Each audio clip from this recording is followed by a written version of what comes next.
Et on va pouvoir démarrer dans quelques minutes. En tout cas, merci aux personnes qui sont présentes ce samedi. Vous pouvez déjà commencer à poser vos questions, si vous avez déjà des questions. C'est bon, c'est modifié. Merci. On va essayer de répondre à un maximum de questions, comme toujours. Hop. J'adore. Ah, c'est bon. On peut commencer. On peut démarrer. Ok, bah c'est parti alors. Donc bonjour à tous. Bonjour à nos invités. Bonjour à l'audience d'aujourd'hui. Donc aujourd'hui, avec How to Be, pour vous rappeler le concept très rapidement, donc notre objectif c'est de contribuer à la réduction de l'asymétrie d'information qui existe aujourd'hui par rapport à tout ce qui est en lien avec l'orientation. Et donc on organise des lives tous les samedis pour essayer de vous apporter de la lumière sur une filière qui est aujourd'hui la filière du droit en France, bien évidemment. Donc on va parler des études de droit en France, notamment de la licence de droit, comment ça se passe une licence en droit, un parcours juridique de manière générale, et quels peuvent être les débouchés. Donc comme invité, on a la chance d'avoir Pamela et Ismaël qui vont nous parler de leur parcours personnel. Et par la suite, ils vont nous parler de leur parcours personnel pendant une petite heure environ. Et par la suite, on répondra aux questions du chat. Donc bonjour à tous. Alors, pour commencer, la première question que je vais vous poser, Pamela, est-ce que tu peux te présenter s'il te plaît? Yes, donc bonjour à tous. Donc moi c'est Pamela, j'ai 23 ans, j'ai un master 2 donc droit du marché, option concurrence et consommation que j'ai fait à l'université de Nantes. Pour le reste de ma scolarité, je suis allée à Lyon 3 et aujourd'hui j'ai donc créé une page Instagram pour les étudiants en droit et les personnes non initiées au droit pour faire des débats, parler droit, etc. Donc ma page c'est Pamelo. C'est pour moi. Merci. Ismaël, on t'écoute. Bonsoir à tous. Donc, je m'appelle Ismaël. Je suis diplômé d'un master 1 en droit des affaires, ainsi que d'un master 2 en droit de la distribution et droit de la concurrence à la faculté de droit d'Aix-en-Provence. Et actuellement, je suis en préparation du CRFPA, c'est-à-dire le concours d'entrée à l'école des avocats, au sein de l'Institut d'études judiciaires de la faculté Paris 1. Voilà. Et je voulais ajouter aussi, j'ai oublié, oui. Je prépare également le concours d'entrée à l'école d'avocat. D'accord, félicitations à vous pour cette préparation. J'espère que vous aurez beaucoup de réussite. Merci. Alors, du coup, ma première question, c'est je voulais avoir votre avis sur la licence de droit, sur la qualité des enseignements, la compétition qu'il pourrait y avoir. Est-ce que vous pouvez nous parler tous les deux de votre ressenti sur cette licence de droit que vous avez dû faire? En ce qui concerne, je vais commencer par les enseignements. Je trouve que les enseignements sont plutôt transversales. En licence, en particulier, vous allez avoir matière proprement parler, droit de la famille, droit des personnes, droit des contrats, droit pénal, mais également des matières qui sont pas intrinsèquement juridiques, mais qui touchent de près ou de loin au droit, et que l'économie ou l'histoire du droit. Ce que je trouve d'intéressant, qu'en fait, vous allez commencer première année introductif au droit, tel que l'introduction au droit ou le droit des personnes, introduire à la notion de droit. Est-ce que le temps que tu fasses tes réglages, Pamela, tu peux nous donner ton avis? Et après, on revient sur toi, Ismaël. Ok. Pamela, alors, on t'écoute. Du coup, je suis d'accord sur ce qu'a dit Ismaël. Donc, je sais pas si vous avez entendu. Il disait que en première année, vous avez des matières assez simples, comme histoire du droit, droit de la famille. Moi, je sais qu'à l'époque, à Lyon 3, en première année, deuxième semestre, on avait droit des biens.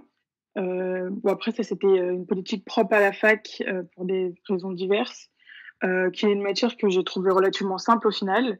En deuxième année, vous avez ensuite, du coup, là, je parle pour Lyon 3, Ismaël s'exprimera peut-être pour sa faculté tout à l'heure. À Lyon 3, on a pas mal de matières qui touchaient au droit administratif. Donc, on avait droit administratif simple, on avait finances publiques et on avait du droit civil, mais un peu plus, on va dire, dans le jour du sujet, puisque vous faites droit des obligations. On a du droit pénal également. Et en troisième année, vous commencez déjà à avoir des matières qui sont un peu plus en rapport avec le droit des affaires, notamment le droit des sociétés. Et il y avait droit des sociétés et j'oublie l'autre matière, c'était droit européen, droit de l'Union européenne et droit international. Donc voilà. Et du coup, pour les matières vraiment de droit des affaires, c'est plus en master 1 que vous en verrez, avec toutes les questions de droit fiscal, droit international privé, droit international des affaires. Ça peut être même le droit des contrats spéciaux. Vous voyez ça en master 1. Vous voyez également tout ce qui est procédure collective. Donc c'est tout ce qui touche aux sauvegardes, redressement et liquidation. Donc c'est un peu ce genre de matière que vous pouvez avoir. Il y a la question de savoir, là je parle pour moi parce que j'avais eu la question en privé de savoir si faut choisir une faculté privée ou publique. Je vous le dis en toute honnêteté, pour moi il n'y a pas de différence. Les enseignements à la fac ils sont très très bien, donc si vous avez la chance d'aller dans une grande fac parisienne type Panthéon ou Assas, allez-y. Et il y a de très bonnes facs en province, donc ça sert à rien de jeter je sais pas combien de 1000 ou 2000 euros dans une fac publique, dans une fac privée, pardon. Or, vous aurez exactement le même niveau d'enseignement. D'accord. Voilà. Comment tu t'organises, Pamela, face à la charge de travail qu'il y a en licence de droit, du coup? Alors, pour s'organiser face à la charge de travail, je pense qu'il faut se connaître. Faut savoir déterminer quel type de mémoire vous avez. Est-ce qu'elle est visuelle? Est-ce qu'elle est auditive? Est-ce que c'est les deux? Est-ce que vous avez besoin de travailler avec des livres? Moi, je le conseille de le faire dans tous les cas, même si vous n'aimez pas spécialement les livres, c'est un plus, ça vous permet de vraiment approfondir votre travail. Est-ce que vous avez besoin de faire des fiches? Enfin, c'est vraiment vous connaître. Personnellement, moi, j'ai les deux, donc ce que je faisais, c'est que j'essayais d'écouter au maximum en cours et quand je rentrais, je fichais mes cours. Après, vous pouvez faire tout ce qui est les questions de schéma, je crois qu'on appelle ça des mind maps ou des trucs comme ça. Ça peut être assez intéressant. Il faut également savoir est-ce que vous préférez travailler petit à petit. C'est un conseil que je vous donne, c'est plus simple de travailler petit à petit chaque matière que d'attendre la fin du semestre pour tout réviser. Donc après, c'est selon vos préférences. Et il faut également se laisser le temps de vivre sa vie d'étudiant. Parce que si vous passez votre temps à travailler sans vous laisser du répit, il y a de grandes chances que vous fassiez un burn-out. Donc c'est pas le but, notamment très tôt dans vos études de droit, c'est vraiment pas ça va pas, ça vous porter plus préjudice que ça ne va vous porter chance, on va dire. Plus en détail de ton master, pourquoi l'avoir choisi et quel est ton objectif? Alors du coup, moi j'ai fait 2 masters différents. Donc j'ai fait un master 1 de droit des affaires plus général, donc à Lyon 3. Et j'ai fait un master 2 beaucoup plus spécialisé qui vise le droit de la concurrence et de la consommation. Donc pourquoi ce choix-là? C'est parce que j'ai toujours voulu être juriste d'entreprise, malgré le fait que je vais passer le concours d'avocat. Et j'ai toujours voulu aussi travailler dans des cabinets d'avocats d'affaires. Donc pour moi, c'était la suite logique. Ce qui m'a donné envie de faire le master 2 que j'ai fait de concurrence et conso, c'est vraiment le master 1 pour le coup. C'est là où j'ai découvert le droit de la concurrence, où on a parlé plus spécifiquement aussi de tous les contrats spéciaux que j'ai trouvé très intéressants. Il y avait aussi, donc, dans le Master 2 que j'ai choisi, une dimension très internationale que j'ai beaucoup appréciée et que j'ai aussi découverte en Master 1. Et on va dire la cerise sur le gâteau ou le pompon sur la Garonne. Ça a été donc un concours de plaidoirie qui a été organisé en Master 1 sur l'affaire Nespresso. Donc c'était un concours en interne et où on devait donc choisir si on était pour Nespresso ou pour Malongo. Et ça a été vraiment le truc qui m'a dit bon, moi je vais faire un master 2 de droit de concurrence, quoi. D'accord, ok, merci. Donc du coup dans la foulée, est-ce que tu peux nous parler des stages qu'on peut faire en étant en licence de droit et des stages que tu as pu faire une fois arrivé en master? Alors personnellement, j'ai jamais fait de stage en licence. C'est pas faute d'avoir postulé, mais c'est vrai que pour avoir ensuite échangé avec différents professionnels du droit, ils estiment qu'en licence, vous êtes, on va dire les choses crues, mais vous servez à rien concrètement. Vous les dérangez plus. Non, mais c'est une réalité. Hein. C'est déjà même en master, parfois vous avez ce ressentiment-là. Donc, je pense qu'en licence, c'est encore pire. Enfin, pour eux, vous les dérangez plus que vous ne les aidez. Mais si vous avez la chance de faire des stages en licence, faites-le. Pour ce faire, moi, je vous conseille quand même d'orienter vos demandes de stage dans les petits cabinets. Vous aurez plus de chances d'avoir de réponses positives que viser des grands cabinets internationaux ou américains ou même les entreprises. Parce que les entreprises, elles n'ont vraiment pas le temps de vous former. Donc, licence, si vous pouvez trouver un stage via vos parents, vos amis, etc., faites-le. En master, là, toutes les portes vous sont ouvertes, que ce soit en entreprise ou en cabinet. Pour le coup, là, les stages, ils sont vraiment divers et variés. Vous pouvez les faire à l'international, vous pouvez les faire en France, et c'est vous qui choisissez selon les opportunités qui vous sont proposées. Ok. Je suis à 100% d'accord avec ce qui vient d'être dit, notamment sur la difficulté de trouver des stages en licence. Les cabinets sont assez frileux, réticents à recruter des étudiants pour lesquels ils estiment qu'ils n'ont très peu, voire pas de compétences de mettre à profit au sein de ces cabinets. Voilà le petit conseil que je pourrais donner. Visez les cabinets en fonction de votre année d'études, en fonction des matières que vous avez étudiées en licence. Par exemple, en première année de licence de droit, vous allez faire du droit de la famille, notamment tout ce qui touche au divorce, par exemple. Dans ce cas, je vous conseillerais plutôt de viser des cabinets dans l'aspect le droit de la famille. Voilà. Par exemple, je sais qu'en L3, vous avez la possibilité de choisir entre le droit du travail ou le droit des sociétés. Enfin, généralement, c'est comme ça que ça se passe dans les facultés de droit. Ben là aussi, cela va vous permettre d'orienter vos recherches. Voilà. Et vous pensez que d'une ville à l'autre, ça peut être plus simple d'avoir un stage ou c'est vraiment un ressenti à l'échelle nationale? Carrément, ouais. Ouais. Je le pense parce que bon, moi je suis de Marseille et j'ai fait mon master 1 et mon master 2 à Aix-en-Provence. Mon master 2, on devait rechercher des stages et donc j'ai beaucoup postulé dans toute la région. Sur Marseille, sur Aix-en-Provence, j'ai vraiment galéré à trouver un stage. Alors, j'ai fini par trouver un stage sur Marseille, mais j'ai vraiment galéré. Alors qu'à Paris ou du moins en Île-de-France, je trouve que c'est beaucoup plus simple. Il y a beaucoup plus d'offres et je trouve que même contrairement à ce qu'on peut imaginer, les entreprises, que ce soit les entreprises ou les cabinets d'avocats, j'ai l'impression qu'ils sont moins exigeants qu'en province. Ouais, je suis tout à fait d'accord avec ce que vient de dire Ismaël. C'est vrai que moi j'étais à Nantes quand j'ai fait mon master 2, donc c'est vrai que j'avais pas spécialement postulé à Lyon. Après, je sais pas s'il y a des Lyonnais dans le live, mais Lyon, c'est certes une grande ville, mais c'est une ville en termes d'emploi, elle est pas hyper dynamique, personnellement, je trouve. Et c'est vrai que j'ai eu beaucoup plus d'entretiens à Paris, vu que c'est la capitale et vous avez toutes les entreprises, tous les cabinets, que ce soit à Nantes ou à Lyon. Après, sur Paris, vous êtes en compétition avec des gens qui sortent aussi de grandes écoles, mais ça vous empêche pas d'obtenir des beaux stages. Moi, j'ai été dans une entreprise du CAC 40. Pourtant, je viens d'une fac de province et jamais je me serais dit que avec ma petite fac de province, un jour, j'entrerai dans une entreprise du CAC 40. Donc, voilà. D'accord, merci.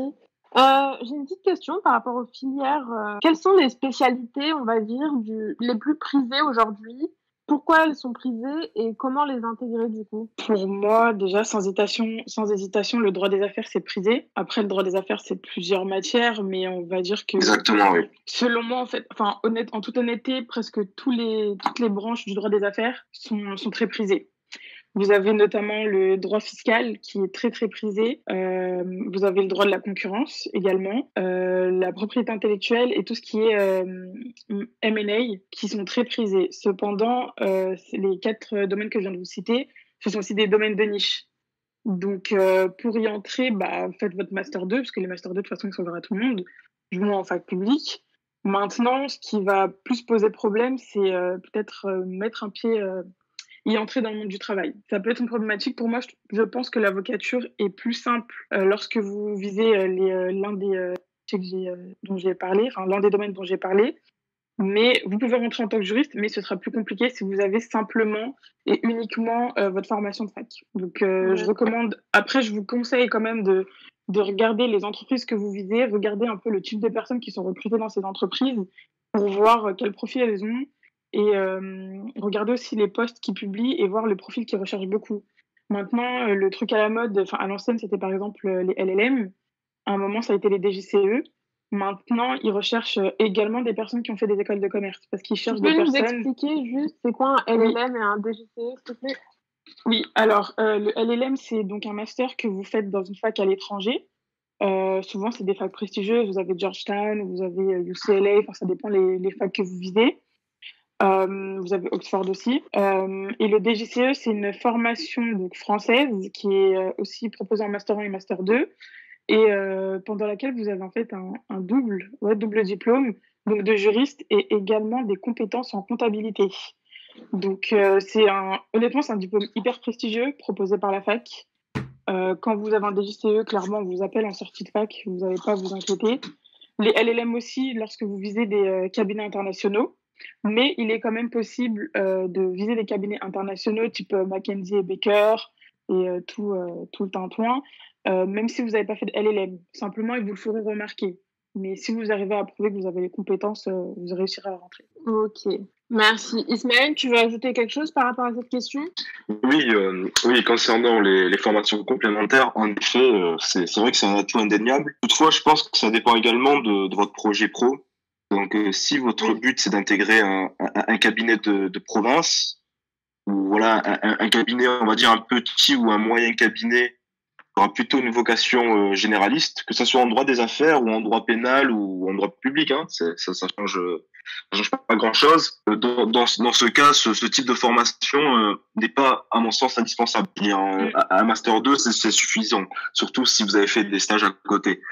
Après, si vous souhaitez intégrer les directions juridiques des grandes entreprises ou des gros cabinets, notamment les cabinets anglo-saxons, c'est sûr qu'aujourd'hui, c'est avoir une double formation des affaires, c'est quasiment indispensable. Néanmoins, de ce que j'ai pu constater en échangeant avec des connaissances ou avec des personnes via LinkedIn, et qu'il est possible de compenser cette lacune si on ne dispose pas de ce double diplôme par des stages, tout simplement, en faisant le maximum de stages et des stages dans des structures qui se rapprochent des structures que l'on souhaite intégrer. Exactement. Aussi, ce que je voulais ajouter, c'est un petit conseil que nous avait donné un intervenant professionnel dans le cadre de mon Master 2. Si vous souhaitez vous spécialiser en droit des sociétés, par exemple, c'est d'accumuler les stages en droit des sociétés, de ne pas trop s'éparpiller. Je parle dans le cas où vous souhaitez intégrer une grosse structure, dans le cas où vous souhaitez exercer dans une branche d'activité spécifique. Ok, merci. Alors, dans un premier temps, je vais vous demander votre avis sur les prépas juridiques qui sont proposés aux premières années de licence. Je sais qu'à la rentrée, il y a des prépas privés qui viennent aborder les premières années de licence pour leur proposer leurs services et du coup, je voulais avoir votre avis sur cette question. Alors, personnellement, je pense qu'il y en a des très bonnes. Je pense notamment à celle d'HEC. Je connais quelqu'un qui l'a faite et sans vous mentir, cette personne-là, je pense qu'elle a vécu les meilleures années de sa vie à la fac. Elle a tellement fait de subi dans cette prépa que pour elle, la fac de droit, c'était finger in the nose. Donc, si vous avez l'occasion d'en faire, vous pouvez les faire. Après, les prépas HEC, elles ont un coût, mais je pense que c'est un investissement qui vous aurez facilement retour sur investissement, pardon. Après, encore une fois, faut bien choisir. Enfin, c'est comme les écoles de commerce, en fait. Vous avez de très bonnes écoles de commerce, vous avez des écoles de commerce qui sont considérées comme moins bonnes. Après, tout dépend encore des structures que vous visez. Si vous visez des petits cabinets, je sais pas si ça a un grand intérêt de faire une prépa privée que vous avez payé 10 000 € l'année pour un an. Enfin, ça n'a pas trop d'intérêt. Après, si vous visez, par exemple, des grandes entreprises et que, encore une fois, comme je vous disais, allez vérifier le profil des personnes qui sont à la tête, par exemple, des directions juridiques, regardez le type de profil qu'ils ont, le type de stagiaires qu'ils ont l'habitude de prendre ou le type de juriste qu'ils ont l'habitude de prendre. Si vous voyez qu'il y a une récurrence sur le fait que tout le monde a fait une prépa HEC, peut-être que ce serait intéressant de la faire. Comme disait Ismaël, il faut que ce soit cohérent et que ça corresponde aussi au type de structure que vous visez. Est-ce que, Pamela, tu peux nous donner la marche à suivre pour devenir juriste en entreprise? Ok, alors juriste en entreprise, il n'y en a pas spécialement. Enfin, il faut que vous ayez votre bac plus 3 ou bac plus 5. Par contre, concernant l'avocature, donc il faut que vous passiez le concours d'entrée à l'école d'avocat, ce qu'on appelle CRFPA. Ce concours d'entrée, il se passe en 2 temps. Vous avez d'abord les épreuves d'admissibilité qui sont écrites, qui se décomposent en 4 épreuves, donc c'est la note de synthèse. Vous avez ensuite droit des obligations. vous faites votre épreuve de spécialité et vous avez ensuite la procédure civile en lien avec votre épreuve de spécialité. Et dans un deuxième temps, ça arrive souvent au mois de octobre-novembre, vous avez 2 oraux, donc l'oral de droit et liberté fondamentales, et ensuite l'épreuve de langue. Suite à ça, vous avez vos résultats. Vous êtes admis ou non dans l'école d'avocat. Dans l'hypothèse où vous êtes admis, vous avez ensuite 1 an et demi d'école qui se compose de 6 mois de cours que vous pouvez faire commencer soit le janvier qui suit vos résultats ou l'année d'après. Et ensuite, vous avez 2 fois 6 mois de stage, dont un stage PPI. Et si vous réussissez pas à rentrer dans l'école d'avocat, malheureusement, vous devez tout reprendre l'année d'après si vous voulez vraiment être avocat. D'accord, merci. Est-ce que ça t'intéresserait de... Est-ce que tu t'es déjà posé la question, pardon, de savoir si tu allais intégrer le secteur public à un moment donné ou pas du tout, tu veux évoluer uniquement dans le secteur privé? Alors, je m'étais pas posé la question au tout début. Maintenant, je me pose la question, quand on est en recherche d'emploi, on se pose un peu la question de se dire est-ce que je persévère à chercher que dans mon milieu, enfin dans mon domaine, ou est-ce que je m'ouvre un peu les portes. Cependant, c'est vrai que j'ai pas vocation à faire carrière dans le secteur public. Parce que j'ai pas la formation nécessaire pour. Le secteur public, c'est vraiment un mode de raisonnement qui est propre à eux. Par exemple, ils n'utilisent pas spécialement de code, c'est beaucoup de jurisprudence. Mais c'est un secteur, pour le coup, qui n'est pas bouché, contrairement au secteur de droit des affaires. Et c'est un secteur où les opportunités, selon moi, elles sont grandissantes, puisque vous faites pas que juriste, vous faites pas que avocat. Vous pouvez être attaché, par exemple, à votre direction régionale. Vous pouvez être agent de ce qu'on appelle la DGCCRF, donc c'est la direction générale de la consommation, concurrence et de la répression des fraudes. Vous pouvez aussi travailler dans les directs, donc ça c'est tout ce qui est enquête du travail, etc. Donc vous avez pas mal d'opportunités pour le coup. Donc c'est pas à négliger. À long terme, quels sont tes objectifs professionnels, Pamela? Alors long terme, donc moi ce serait du coup là pour le coup passer mon concours d'avocat, faire de l'avocature pendant 5 ans, passer en entreprise et ensuite repasser dans l'avocature parce que moi j'aimerais bien m'exporter du coup après à l'international. Donc voilà. D'accord. Ok, merci. Du coup, tu te prédisposes à l'avocature. Tu serais plutôt avocate conseil ou avocate dans le contentieux? Je pense les deux, parce que j'aime bien les deux. Ok. Enfin, pour moi, je sais qu'il y a des avocats qui se spécialisent que dans le conseil. Mais pour moi, je trouve que l'essence même de l'avocat, c'est plaider. Donc, c'est assez compliqué, surtout les passations de dossiers.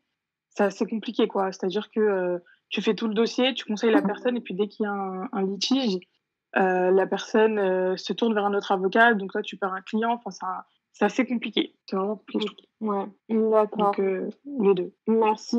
Tout à l'heure, tu nous parlais de la difficulté de trouver soit un stage, soit un premier emploi. Quel conseil tu donnerais aujourd'hui aux étudiants qui sont à la recherche soit de leur stage ou sinon de leur premier emploi au regard de l'actualité, à savoir le coronavirus, pardon. Alors clairement, vous avez des offres. Quand vous allez sur LinkedIn, moi je reçois des offres tous les jours, 50 offres, 30 offres. Donc c'est pas le souci, mais le souci en fait c'est que les entreprises, la plupart du temps, elles recherchent des personnes qui sont expérimentées ou confirmées, ça dépend comment ils les appellent. Donc ça représente à peu près 5 ans, 5 à 8 ans d'expérience. Donc quand vous êtes étudiant, vous êtes étudiant, vous venez de sortir, vous vous dites j'aurai jamais ma chance. Cependant, quand j'avais fait mon stage, donc j'étais chez Coca-Cola, il y a un juriste qui a été pris, pourtant le poste était un poste de senior, donc 5-8 ans d'expérience. Il a été pris, certes vous prétendez pas au même salaire, mais au moins vous avez un premier pied dans le monde de l'entreprise. Ce qui a facilité le fait qu'il soit pris, c'est qu'il avait fait une école de commerce, l'EM Lyon, donc qui est reconnue, je sais même plus c'est quoi le classement de l'EM, mais enfin bon, bref, c'est une bonne école de commerce. Donc conseil, ne vous décontenancez pas, postulez à toutes les offres que vous trouvez. Moi mon conseil c'est tout à l'heure on vous a dit que quand vous faites des stages, il faut que vous restiez dans votre domaine. Pour ce qui est du premier emploi, je vous conseille quand même de regarder en dehors de votre domaine, parce que ce qu'on recherche, c'est de savoir si vous avez la technique juridique. Si vous l'avez acquise, en principe, il n'y aura pas de problème. Il y aura des petits ajustements, mais vous en sortirez toujours, que ce soit en droit des assurances ou en droit pénal. Donc, n'hésitez pas à ouvrir votre vision. Regardez LinkedIn, regardez toutes les plateformes de sites que vous pouvez avoir, Carrière Juridique, Indeed. Sur Facebook, il y a pas mal de groupes aussi. Sur LinkedIn, il y a des groupes aussi. J'ai été ajoutée dans un groupe là dernièrement, un groupe de recrutement avec plein de juristes et d'avocats. Donc, Le profil, non? non, c'était... alors là, je sais plus ce que c'était. Parce que je sais qu'il y a un groupe sur Facebook qui a été fondé par un prof de la faculté d'Aix-en-Provence qui s'appelle Le Profil. Ah, c'est sur Facebook. Alors celui-là, sur Facebook, ouais. Oui, je l'avais vu. Donc lui, vous pouvez vous mettre sur Le Profil. Même sur étudiants en droit, parfois, il y a des gens qui postent des annonces de stage ou des annonces d'alternance. Donc, n'hésitez pas à chercher, à ajouter et puis balancer votre CV là-bas. Donc, qui sait, peut-être que vous tomberez sur le stage de votre vie ou le premier job de votre vie à cause de ça. Hein. Je vais ajouter quelque chose concernant le premier job. Je pense qu'il faut faire une distinction entre le premier job en tant que juriste au sein d'une entreprise, d'une administration publique, ou juriste ou plutôt avocat en fait. C'est-à-dire avocat, collaborateur au sein d'un cabinet. Ce qui concerne la profession de juriste, comme l'a très bien dit Pamela, c'est très difficile de trouver un job en sortie d'études. C'est vraiment très difficile. Malheureusement, hein, très peu d'entreprises recrutent des juristes à la sortie d'un bac plus 5. Généralement, ils demandent minimum 3 ans d'expérience. Et encore, hein, c'est entre 3 et 5 ans d'expérience. Souvent, dans les 3 ans d'expérience, ils comptent même pas les stages. C'est dire. Toutefois, dans mon entourage, je connais 2 personnes qui ont pu signer leur premier contrat à l'issue de leur stage en fait. C'est que ça recrute pas à l'issue du diplôme, mais ça recrute souvent à l'issue du stage. C'est-à-dire que vous allez faire un stage de 6 mois. Généralement, c'est la durée. Et si l'entreprise est en période de recrutement et que vous avez bien fait le job, vous avez des chances de vous faire recruter. J'ai un ami qui a signé son premier CDI comme ça. Après voilà, ça reste assez rare. Hein. Je veux dire, bon, moi j'ai fait mon stage en tant que juriste d'entreprise dans une très grosse boîte. De la dit, je n'ai pas été. Enfin, on m'a pas proposé de CDI pour autant. Alors la période, voilà, la période n'était pas propice. Voilà. Après, concernant les cabinets d'avocats, je pense que c'est radicalement différent puisque ce que j'ai pu comprendre, bon, j'ai pas mal d'amis qui sont élèves avocats ou avocats. Et enfin tous les avocats, mais vraiment, enfin tous ceux que je connais, on dit qu'à la sortie de l'école des avocats, ils ont trouvé direct une première collaboration. Et que voilà, c'est que généralement si vous réussissez le concours et que vous faites vos 18 mois de formation à l'école des avocats, voilà, vous trouvez votre première collaboration. Ce qui se fait généralement, c'est à l'issue du stage final. C'est qu'on va vous proposer un contrat de collaboration. Et si vous trouvez pas de collaboration à l'issue du stage final, vous finirez forcément par trouver. Enfin, pour l'instant, la conjoncture, elle est plutôt favorable au recrutement, même si en ce moment, avec toute cette crise du Covid-19, là, coronavirus, ça risque d'être un peu plus délicat, parce que j'ai pu comprendre que certains cabinets, notamment les petites et moyennes structures, traverser une turbulence quoi. Mais globalement ça va. Et voilà, donc à mon avis, hein, je pense que le stage c'est une bonne porte d'entrée que ce soit la collaboration ou au contrat de travail classique. Je voulais ajouter sur ce qu'a dit Ismaël, l'une des raisons pour laquelle vous aurez plus de facilité à trouver une collaboration, c'est on va dire un peu le contre-coup de cette chance-là, c'est qu'en fait vous êtes sur un siège éjectable. Clairement. Exactement, oui. Exactement, oui. On peut vous remettre c'est pas un licenciement parce que vous êtes du coup à votre nom, entre guillemets, mais on peut vous remettre une lettre vous disant que on n'a plus besoin de vous et faut savoir que dans les cabinets, l'ambiance est beaucoup plus feutrée, donc on vous le dira pas nécessairement en face, on vous le fera comprendre. L'année dernière, pour mon Master 2, j'étais censée faire un stage de 6 mois et j'ai vu un des collaborateurs qui est parti, il nous a sorti un peu un truc bizarre en mode oui, j'ai envie de partir sur Paris, etc. Finalement, il n'est pas parti sur Paris, il a changé de cabinet et il a fait un truc qui n'a rien à voir avec le domaine, son domaine d'expertise parce que justement, on l'a un peu mis à la porte et on m'expliquait que dans ce cabinet-là, le turnover était très très fort parce qu'ils avaient des exigences très élevées. Donc, autant vous trouvez facilement une collaboration, autant si au bout de 6 mois, un an, on voit que vous ne teniez pas le coup, on vous montre la porte, quoi. Exactement. Ok. On a quelques questions dans le chat. Oui. Alors, la première est en lien avec la sélection qui s'opère avant le Master 2. Donc, cette question est posée par une personne qui est en Master 1 droit des affaires et elle voulait votre avis sur cette sélection qui s'opère à l'entrée du Master 2. Bah, je savais même pas que ça existait encore, cette sélection en Master 2. Je pensais que ça avait été enlevé, du coup, avec la sélection en Master 1. Mais du coup, ça veut dire que vous êtes dans le même, dans le même schéma que ce qu'on a connu, du coup, nous. Et bah, écoutez, c'est la même catastrophe que les années d'avant, que APB, que Parcoursup. Cependant, comment dire, moi, ce que je recommande, c'est d'être réaliste. Quand vous visez un domaine qui est très demandé, donc, je sais pas, le droit de la concurrence, notamment, les masters sont très demandés.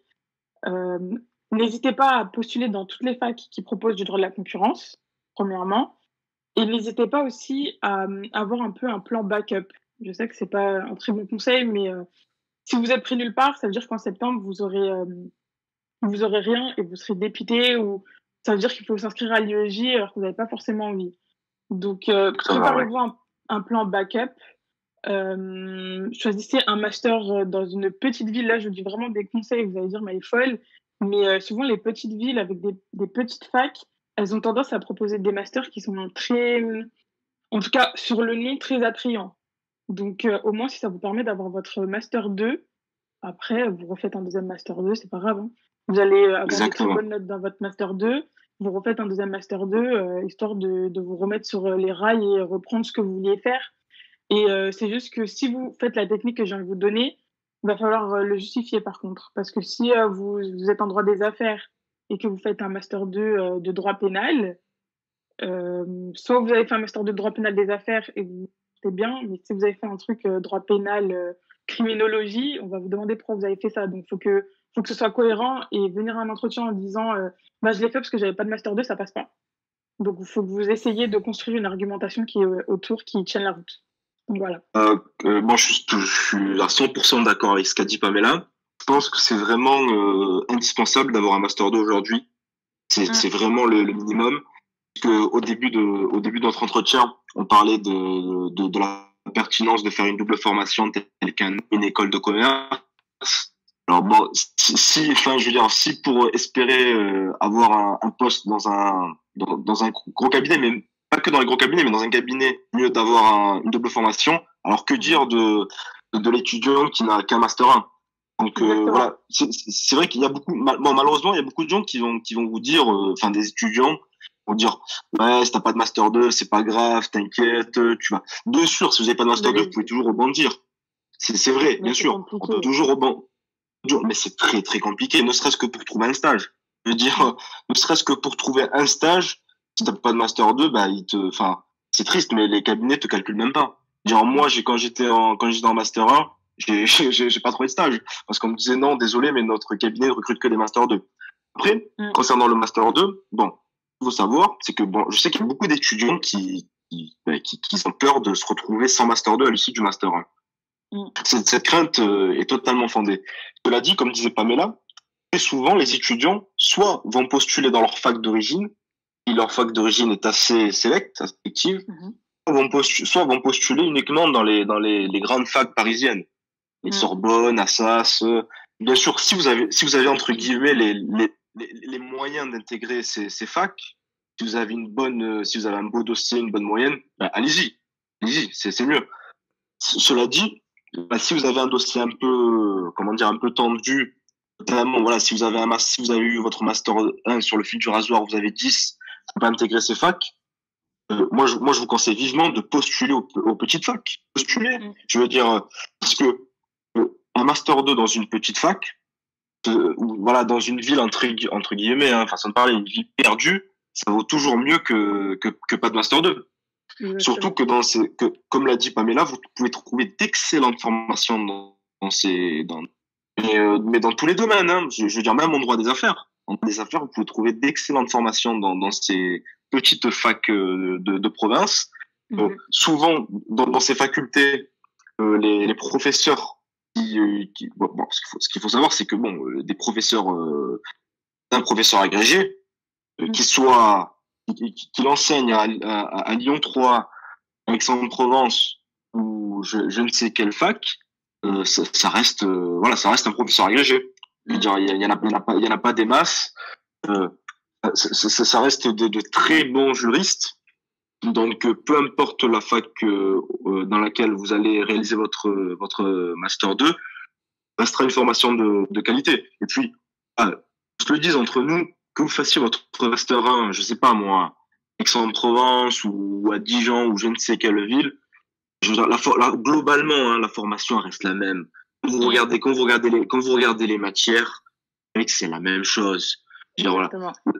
Là où ça peut peut-être changer, c'est peut-être au niveau des intervenants professionnels. C'est vrai que certains certains directeurs de master, pas mal de contacts, de réseaux, ce qui leur permet d'attirer de nombreux professionnels, d'attirer des gros cabinets, ce qui facilite les rencontres.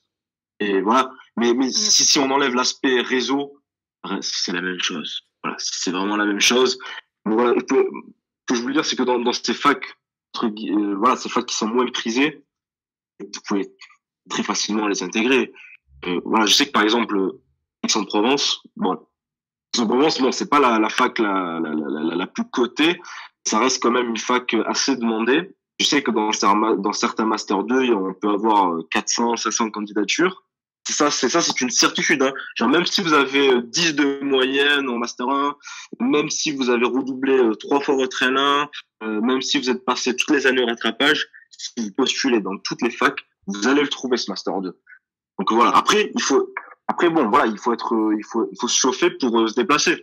C'est même pas un an. Ça va vous permettre de développer votre sens d'autonomie, votre sens de la débrouille. Et enfin, ça peut être que bénéfique pour vous. Voilà. Donc, postulez. Merci. Et juste, est-ce qu'il y a un réel avantage aujourd'hui à sortir de Paris 1 ou d'Assas? Alors moi je dirais bah oui, parce que quand vous postulez à Paris, forcément ils connaissent Paris 1, ils connaissent Assas. Souvent c'est les gens ces mêmes personnes-là qui ont fait ces facs-là, donc forcément vous avez un avantage. Après, je sais que tout dépend le secteur que vous visez. Par exemple, Strasbourg, c'est une faculté qui est reconnue pour son droit de l'Union européenne, par exemple. Donc, si vous voulez vraiment les pointes de l'Union européenne, vous n'allez pas à Assas. À moins que vous voulez la renommer sur votre CV, mais ça, c'est un autre problème. Mais si vous voulez avoir les pointes du droit de l'Union européenne, vous allez à Strasbourg, qui est logique parce que vous avez du coup toutes les institutions qui sont là-bas. Par exemple, à Lyon 3, pour ceux qui aiment le fiscal, on a une pointe, c'était Monsieur Pierre, je ne sais pas s'il enseigne encore actuellement, mais c'était une pointe du droit fiscal. Et du coup, vous avez tous les Parisiens qui cherchent à rentrer dans ce master-là. Il faut savoir qu'à Lyon 3, ils sont très en plus protectionnistes. Hein. C'est-à-dire que tu viens de Lyon 3, tu postules dans mon master, tu as plus de chances de rentrer que quelqu'un qui vient même d'Assas de rentrer dans mon master parce qu'ils se disent « Ah, lui va être pris dans toutes les facs, donc il va snobber Lyon 3 ». Or, déjà, les profs qui sont à Lyon 3 ou même dans d'autres facs à Nantes ou même à Aix-Marseille, je suis convaincue que c'est des profs qui vont à Assas, qui vont à la Sorbonne. Mais en plus de ça, si votre spécialité est mieux enseignée en province, allez-y. Ce sera toujours mieux que de se dire bon bah je vais apprendre mon Assas, je vais faire un master qui me correspond pas trop et finalement bah vous n'allez pas forcément avoir soit appris de grand chose ou alors vous aurez un master où vous aurez eu des notes bof parce que c'est un master qui vous correspondait pas trop. Donc sur le papier ça change quelque chose. Après en termes de compétences, encore une fois je vous ai dit, moi j'ai été prise dans une entreprise du CAC 40. Je suis convaincue ils ont eu des CV qui étaient beaucoup mieux que le mien. J'en suis convaincue. Il y a certainement des gens qui sortaient de HEC, des gens qui sortaient des SEC ou des gens qui sont partis faire des LLM, je sais pas où, et pourtant ils m'ont pris. Donc c'est que finalement, à part si vous visez certaines entreprises où il y a que les gens d'HEC qui rentrent, pour le coup, voilà quoi. Ça va dépendre beaucoup de la politique de recrutement du recruteur. Bah, c'est sûr que, bien sûr, avoir un CV avec Sorbonne, Assas, c'est vrai que ça peut rassurer certains recruteurs. Ils disent, bon, c'est des facs renommées, donc avec lui, entre guillemets, on prend pas trop de risques, voilà. Ça fait pas tout. Et j'ai une petite question. Tu parlais de droit fiscal il y a quelques secondes, Pamela. Oui. Et il y a une question sur le chat. Alors, c'est une personne qui aimerait savoir si est-ce impossible de devenir avocat fiscaliste avec un master école de commerce et aucun master en droit. Alors là, c'est me poser une colle. Faut voir si le concours d'avocat il est ouvert aux gens qui n'ont pas fait du droit. Si c'est possible, bah fais-le. Après, en toute honnêteté, hein, je sais pas quelle est la substance des cours que tu as eu en école de commerce, mais en toute honnêteté, si vous avez juste vu du droit fiscal, je te dis par contre, je suis étudiante en droit, je dois me retaper toutes mes années de scolarité. Pour moi, je trouve que c'est vraiment conséquent. Faut se dire que le concours d'entrée avocat, il est accessible. C'est pas un souci. Mais si t'as jamais fait du droit ou que t'as juste vu les mécanismes de droit fiscal, honnêtement, soit tu te tapes une bonne prépa cet été, soit tu vas galérer. Là, je pense que je veux pas te décourager, hein, mais tu peux y arriver. Mais là, faut regarder si déjà le concours d'avocat est ouvert aux personnes qui ont un bac plus 5 et qui n'ont pas fait de droit. Si oui, je te conseille de prendre une prépa. Donc, il faut obligatoirement passer le concours d'avocat pour faire du droit fiscal. Ah non, je crois qu'elle voulait faire avocat fiscaliste. Enfin, il y a écrit fiscaliste, mais après, c'est une question que je te pose. Ah, d'accord, ok. Alors, pour être fiscaliste, je sais que maintenant, il y a beaucoup de profils qui passent par l'école de commerce, mais ce sont des gens qui ont quand même fait du droit. D'accord. Donc, encore une fois, si la formation que tu as eue en droit fiscal est assez solide et que ton école est reconnue pour ça, par exemple, je pense pas qu'il y a un problème. Après, il y a quand même des notions juridiques. Tu seras amené, en tant que même avocat fiscaliste, que fiscaliste, à travailler avec des avocats. Et si tu pipes pas un mot de ce qu'ils te racontent, ça va te saouler. Donc, personnellement, je te conseille, dans ce cas-là, de prendre des petits mémos, là, des petits mémentos, là, de droit que tu lis cet été. Et puis voilà. Mais je pense que, encore une fois, pour le coup, la double casquette juriste fiscaliste, ça, pour moi, c'est un bon combo. Et juste école de commerce, je ne sais pas. Est-ce que tu peux nous parler de comment se déroulent les entretiens, notamment pour obtenir un stage en cabinet d'avocat, nous parler de leurs difficultés, s'il y a des parties techniques ou si c'est que du fit. Enfin, explique-nous comment ça se passe, s'il te plaît.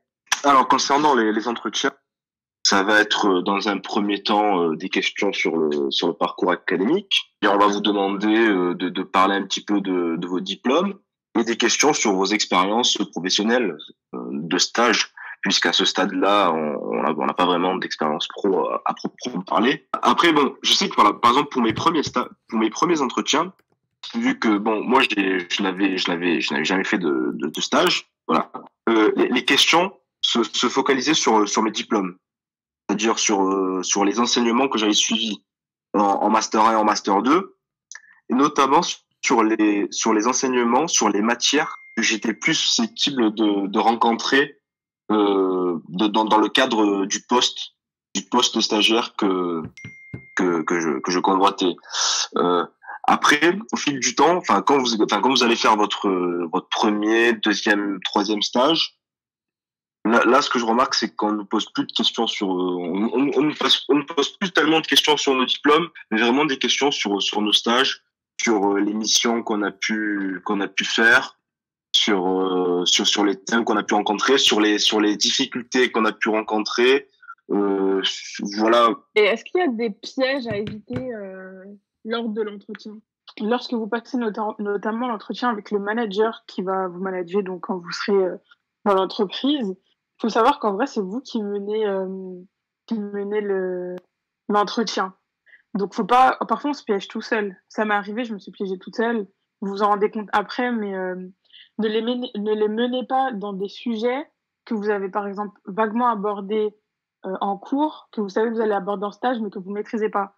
Sinon, c'est se tirer une balle dans le pied. Voilà, c'était juste ce que je voulais dire.